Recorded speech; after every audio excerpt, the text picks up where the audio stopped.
All right, we are on secret number 7, mindset boost. Pumping up your mindset, your level of attraction. Do you have a dream car? My dream car is a midnight blue Jaguar convertible with caramel leather interior. And if somebody came to me today and said, the car that you want, you have won it. And here's the coupon that shows that you have won it. You can check this out. If you want it, you need to go to Phoenix, Arizona, the weekend of November 20th and pick it up. I think I would probably check it out and make sure it was true. And then I would make plans to go to Phoenix and be there, find where that car is, and receive the dream car that I've always wanted. Setting our mindset is a similar process. Part of it is believing that it's possible, going to where we want to be able to receive what it is that we're wanting. So let's look at mindset. You would be surprised at how really gently shifting your thoughts just even a little bit can really improve and brighten your outlook and your results. It actually takes you to where you need to be for magic to happen. And if you look back on your life, you probably have some examples of things that you wanted that came to mind, and then you maybe set your mind to it. You are going to get there. Maybe it didn't happen immediately, but eventually you got what you were wanting in a way that you described it in your mind. Dr. Gary Klein says in Psychology Today, a mindset is a belief that orients the way we handle situations, the way we sort out what is going on and what we should do. Our mindsets help us spot opportunities, but they can also trap us in self-defeating cycles. So we need to concentrate on it. We need to consciously focus on our mindset and just practice thinking the way that we want to think until it becomes habit. The wrong mindsets can get in our way, and the right mindsets can get us to where we want to be. One of the most powerful aspects of mindsets is how quickly they can be shifted and how powerful the consequences can be. Unlike skills that we have to practice over and over, like when we're learning a new skill, even learning how to ride a bike, we don't just jump on into it. We have to practice things to get there. But with mindset shifting, often shows dramatic results almost immediately. So let's look at a mindset as it affects our level of attraction. Here in this graphic, I'll describe these 3 levels of attraction that deal with mindset. There are 3 levels as humans. The bottom level, level 1, is a very basic foundational level. It's survival level. And as we look at Maslow's hierarchy of needs, we can think about that. We need air, we need water, we need food, we need shelter, we need protection, we need safety. Being warm enough, being out of the rain. Those are basic human survival needs. And in relationships, this level is called body-centered. So it's feeling competition when we're looking for a relationship, having insecurity or a basic drive for sex often shows up with this level of attraction. So if we're attracting people from this level, those are the kinds of thoughts that we might be having or the kinds of needs that we might be working to fulfill. The second level, a little bit higher, is called the head-centered level, a human level. And these are the things that when we need someone, we just need someone. We don't want to be alone anymore. We're feeling lonely. We want to be in a relationship. We're taking what we can get. We're lowering our standards. We're settling just because we want to have someone, and this is probably the best that we're going to do. And on this level, finding someone is hopefully good enough. It could be a little bit more boring resistance, but we're meeting some of our needs. And at this level is where manipulation can show up. We can maybe we've maybe heard of, or maybe have experienced in our own lives, our own family, thinking about or actually trapping a man by becoming pregnant so that we can have some financial security or some kind of safety or some kind of a need met. This happens at this middle level of attraction. And then the third level is the transcendent level. And obviously that's the one where we want to go and we want to stay as much as possible. We're humans, so we don't do anything perfectly. But this is where we want to go with our mindset. At this level, we want to stay here. We want to feel joyful. We want to feel magnetic. And this is where we feel magical. And this is where soulmate attraction comes. And most other amazingness that happens in our life, anything that we enjoy and attract into our lives, are often a result of this mindset. It's like setting your radio when you go to your FM radio and you think like, what kind of music do I want to listen to today? I think country western, or do I want to listen to classical, or maybe some contemporary Christian, or maybe some 70s rock. And I decide on which level I want to, what kind of music I want to listen to.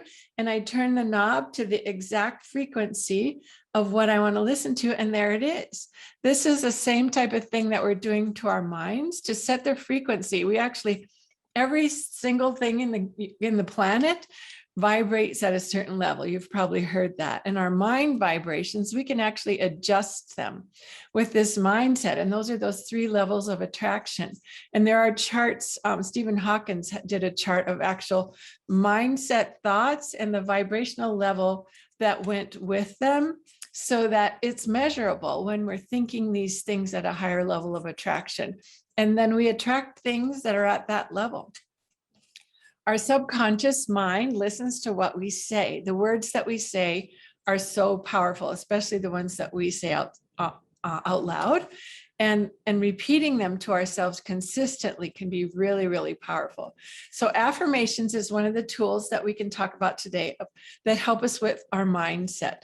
It's really, really powerful. And you've probably heard of them already.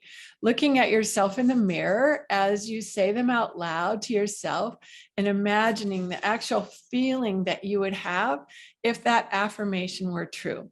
It causes an exponential boost in the power of the affirmation if we're having this feeling go along with it as well, looking into our own eyes and saying it to ourselves.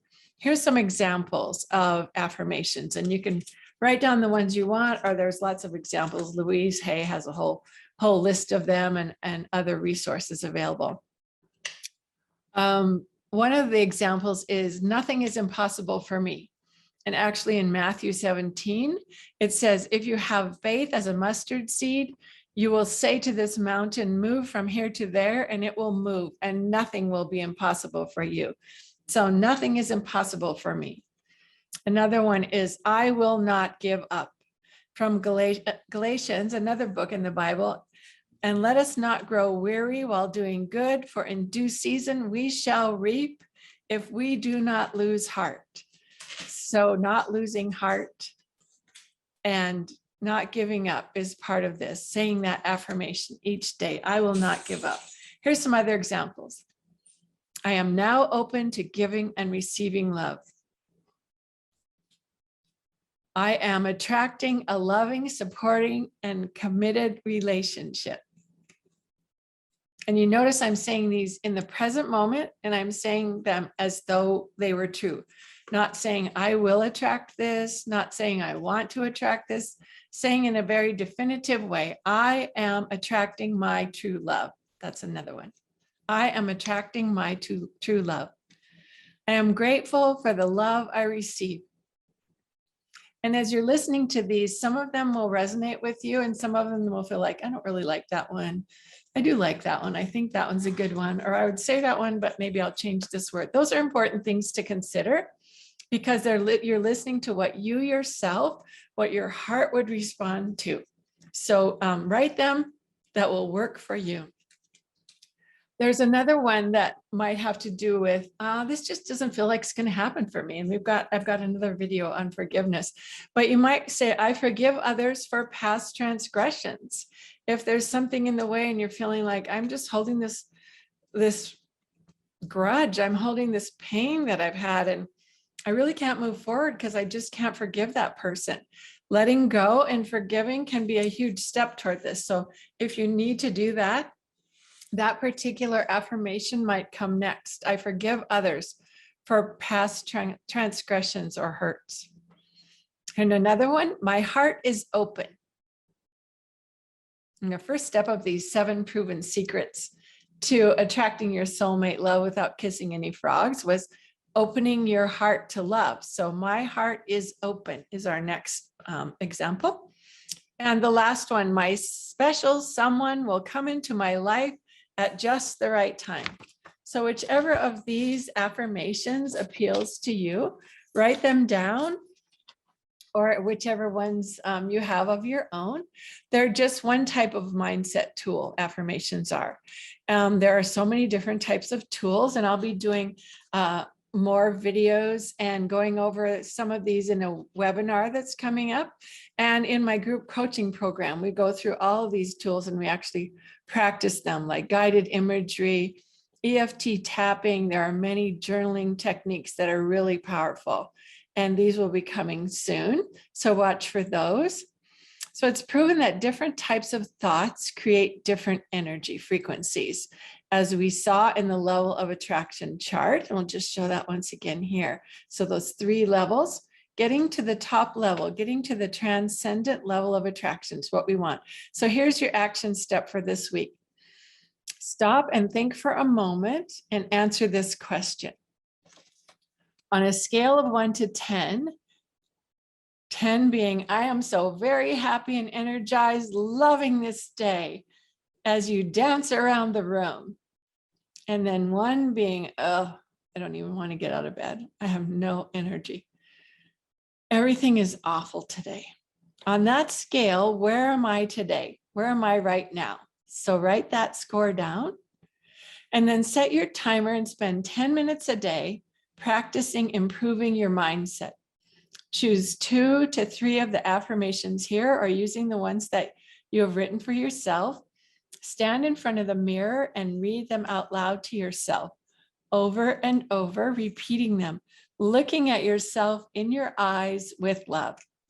End with saying to yourself, I love you so much. You are loved.